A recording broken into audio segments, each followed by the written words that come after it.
Kabi-kabila ang mga sunog sa iba't ibang lugar kasabay ng pagpapalit ng taon.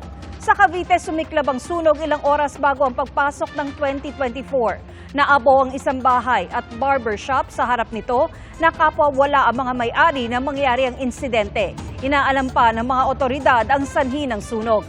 4 na bahay naman ang nasunog sa San Pablo, Laguna, ilang minuto lang matapos pumasok ang 2024. Agad sinugod sa ospital ang isa sa mga may-ari ng bahay matapos masuffocate. Isa sa tinitingnang sanhi ng sunog ang paputok. Nag-overheat na motorsiklo naman ang nasunog sa Calawag, Quezon. Yan ay matapos gamitin pampaingay sa salubong sa bagong taon. Ayon sa Bureau of Fire Protection, nag-spark ang makina nito na posibleng naging mitsa ng sunog.